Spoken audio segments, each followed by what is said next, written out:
fait, c'est vrai que j'étais à la recherche d'un équilibre de vie, de savoir reconnaître qu'est-ce qui était sain.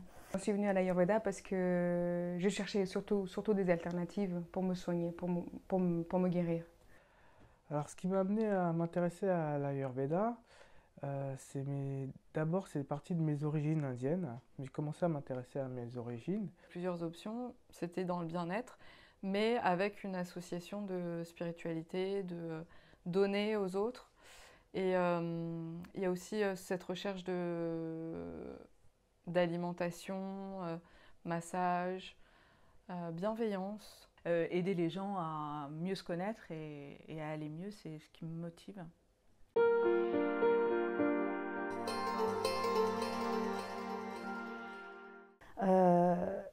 Elle-même formée en Inde et exige de ses étudiants et praticiens ensuite qu'ils se forment aussi en Inde.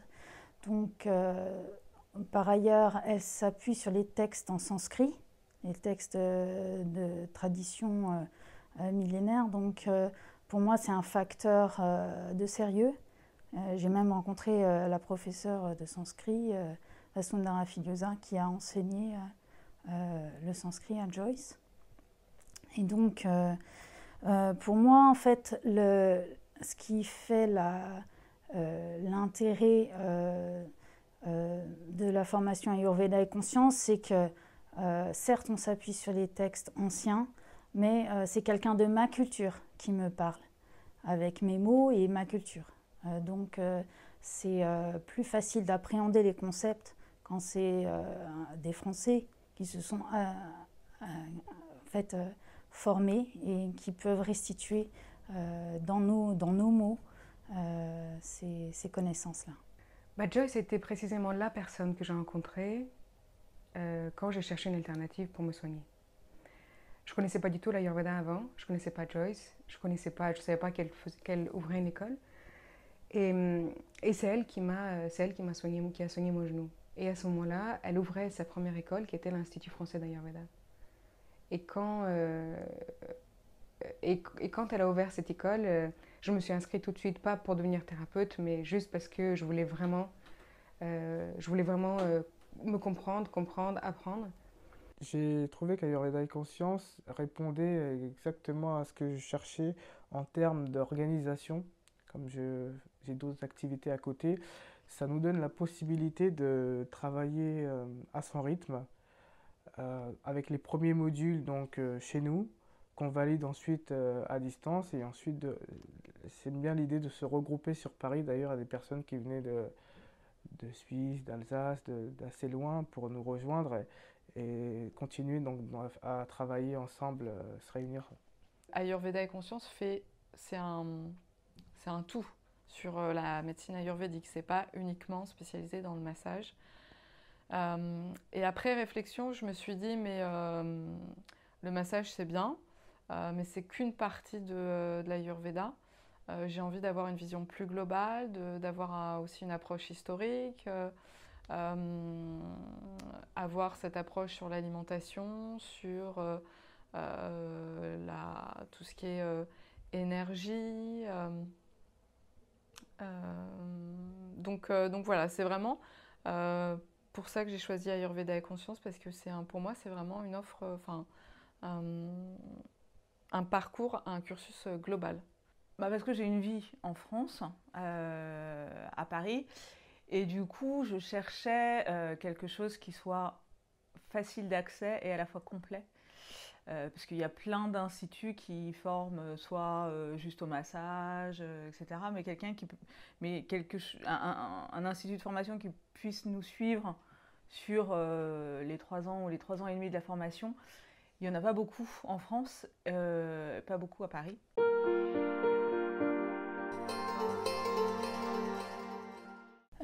Mon enseignement m'a permis de le mettre en pratique pour moi-même, de m'encourager avec les élèves et d'encourager les élèves, des différentes sessions auxquelles j'ai pu participer, donc ce qui permet aussi de rencontrer des gens qui sont en recherche, qui ont aussi trouvé des solutions et vraiment souvent des profils intéressants. Donc j'ai aussi tiré parti de l'enseignement en donnant des conseils à mon entourage quand cela m'était demandé, des amis, de la famille. Donc effectivement, c'est agréable de pouvoir masser sa sœur quand elle en a besoin, après un accouchement ou autre. D'ailleurs, ma petite sœur est venue se former au massage ayurvédique. Donc ça consolide la sororité, je dirais. Faites venir vos sœurs.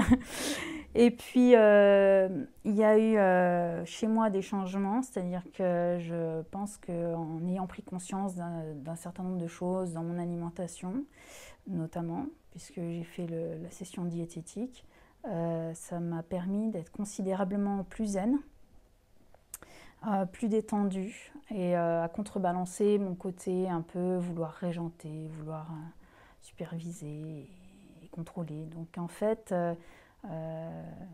peut-être qu'en contrôlant justement mieux mon alimentation, en fait, dans mon caractère, il y a des choses qui ont changé et qui sont positives. Et l'Ayurveda, c'est justement être attentif à ce qu'on fait, comment on le fait, à quel moment on le fait, mais aussi comment on peut le corriger. Et comment on peut le corriger avec des choses très simples. Ma cuisine est devenue ma pharmacie. Ça fait, je pense, alors qu'avant, tous les 4 matins, je trouvais une excuse pour aller en pharmacie ou en parapharmacie. Parce que je trouvais des choses, toujours des choses. Aujourd'hui, dans ma cuisine, je trouve de quoi me soigner. Si j'ai déconné la veille, si le jour même, j'ai besoin d'un coup de boost, et je sais qu'une épice, une eau chaude, une soupe, n'importe quoi va pouvoir me tirer d'affaire. Mais aussi, l'Ayurveda m'a permis de mieux me connaître, de mieux me connaître, de mieux connaître autrui, de mieux savoir, de savoir aussi me respecter, connaître mes limites, savoir que si un jour j'ai une émotion qui remonte, je l'accepte, je l'épouse, je la soigne, je la guéris, ou juste j'attends qu'elle passe, ou si elle passe pas, je l'écoute. Et si je me trouve merdique, et si je me trouve triste, et si je me trouve mélancolique, si je suis prise de chagrin ou si je suis prise d'une énorme joie, j'attends juste que ça passe, que ça se transforme. Si je peux le transformer, je le fais. Si je ne peux pas, je vais attendre le moment où ça doit arriver. Mais maintenant, j'ai appris à être patiente. À être patiente et être plus à l'écoute. Et moins en violence, je pense, avec moi-même. Ça va être comme je disais tout à l'heure, donc identifier mes déséquilibres et en fonction de ça, essayer de traiter de les traiter. Donc en appliquant des huiles ou au niveau externe ou plutôt au niveau interne.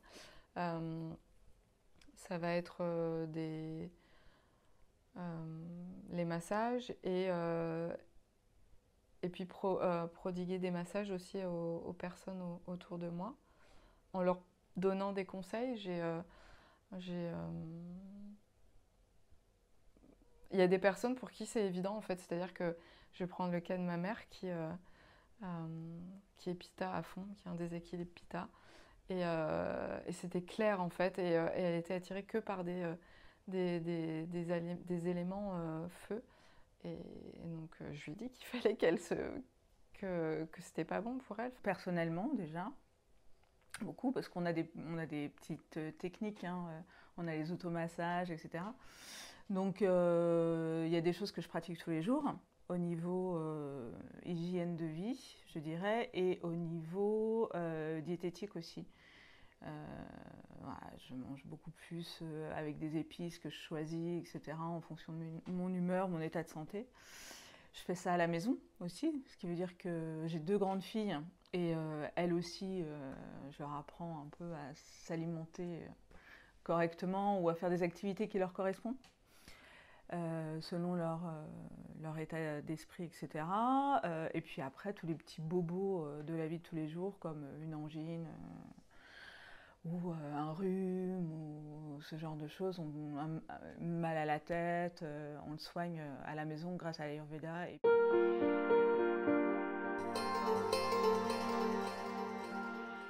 Je pense que c'est important aussi de dire que c'est une formation en Ayurveda qui revient au texte sanskrit. C'est-à-dire, c'est pas une interprétation sur une interprétation. On nous fournit des livres qui viennent d'Inde, qui répertorient les shlokas, les shlokas, pardon, et leur traduction. Et de ce fait, on sait qu'on se base sur les vraies connaissances. Pour moi, vraiment, rien n'est incurable et toute maladie peut être soignée parce qu'il y a différentes causes, parce qu'on peut travailler sur différents plans, parce que, voilà, il faut, je crois, être dans l'ouverture d'esprit qu'il n'y a pas de fatalité, tout n'est pas écrit d'avance et que du coup, c'est un choix qu'on fait de prendre sa vie en main. Ouais, il y a une petite chose que je voudrais dire, c'est que je remercie beaucoup mes formatrices, Joyce Fillaume-Ledon et Armanda Dos Santos, pour leur patience et donc de nous avoir enseigné l'Ayurveda, ce qui n'est pas... C'est un travail qui a été fait par ces personnes en amont durant plusieurs années. Elle continue à se battre et donc je les remercie pour ça. Et c'est important, je pense, de croire en ses rêves et de faire ce qu'on aime.